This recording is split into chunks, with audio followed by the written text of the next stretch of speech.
Hey everybody, Vanish001 here, and I love man boobs. You're right, that's right, I said it. I love them.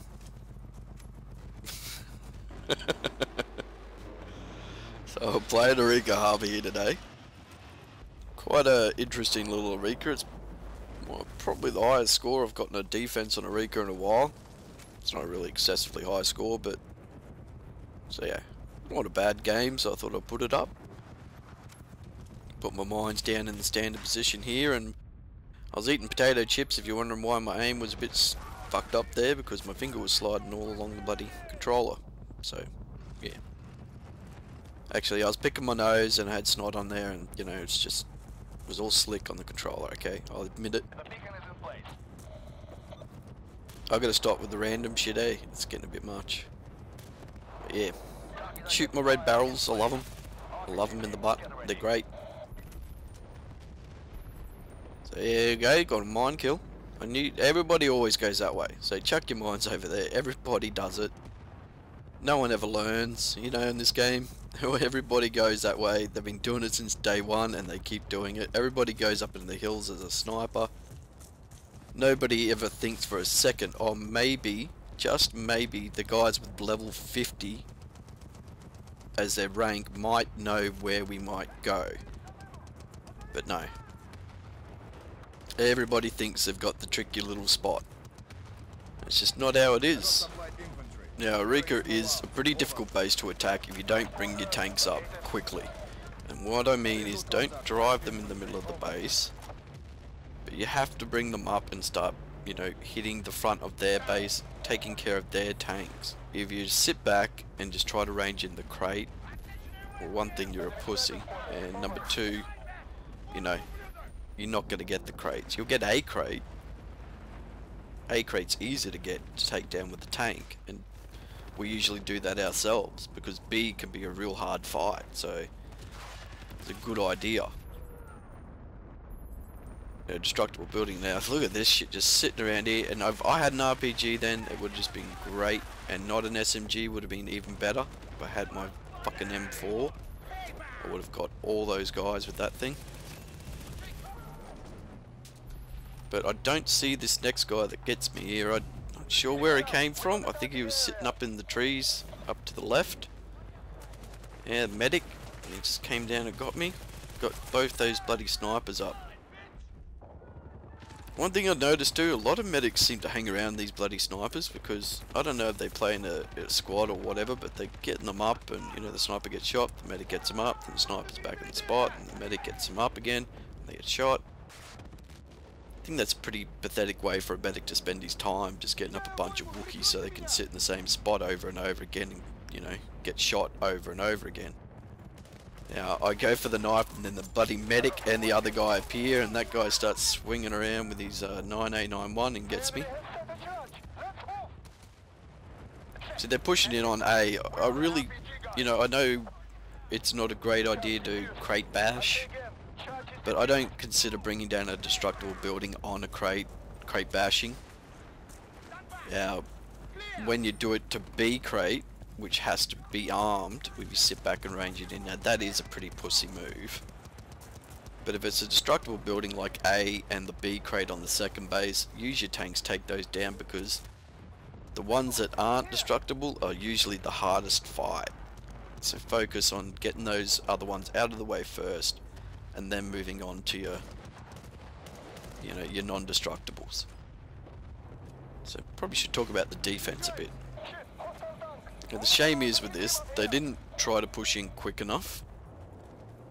And they let us get all set up with our mines, and they let us sit around with our RPGs and that, range in their tanks and take care of them that way. A few too many snipers, and I just got fucking so lucky there I didn't get road killed. Aussie's calling out to me that it was behind me, but you know, I wasn't too worried because I was going to get road killed either way. I couldn't jump out of the way because it was, you know, coming right up behind me. You'll find out soon how these guys are getting in, and it turns out to be the most piss off moment of my entire night. What is coming up very soon here. Just something that is so typical these days. with people thinking that, you know, this is how the game's played and this is the way you gotta play it. I won't do it to you, so don't worry. Don't click the video off, because it's not gonna happen. I know you want it, but it's not gonna happen.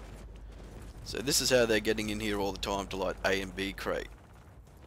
Mr. Sniper sitting up here on our hill. Must have brought a jeep or something down on that side where I had the mines. You know, I didn't go back and put more down. Another thing I wanted to remind you of is when you're on defense, bring your mines in first as an engineer, okay?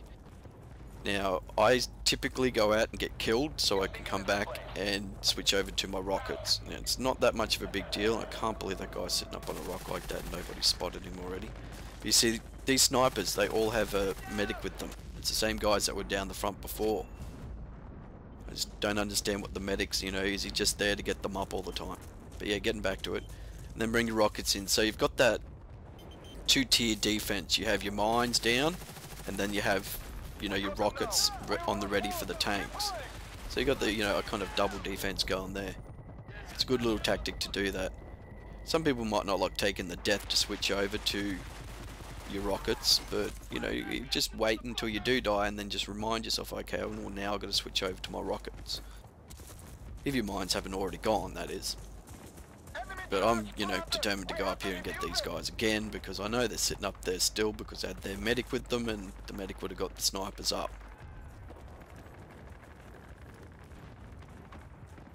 There is another point too I'd like to make and ask people about. How do you feel about, you know, letting a certain base go so that you can play the game a little longer? Does that bother people that people might do that? I mean, I've been guilty of that myself, you know. We typically don't care if the first base on Arica goes. I mean, we're a little ashamed of ourselves if we don't hold it, because it's pretty easy to hold. But also, you know, sometimes you just want to play a bit longer and you think, oh, they get it, you know, it's no real big deal.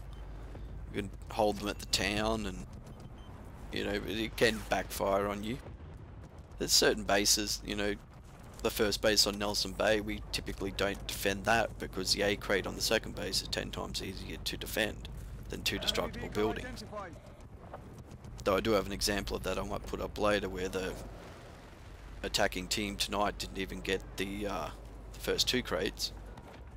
And yeah, I was playing easy mode because I was using the Sega and lightweight pack.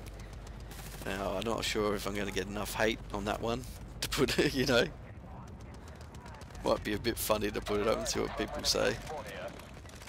But yeah, I got a couple of gameplays tonight where I was using the Sega. So I might put a few of those up and see what people think. It's easy mode, mate. It's so fucking easy, it's ridiculous. But there we go, yeah. Nice little quick defense.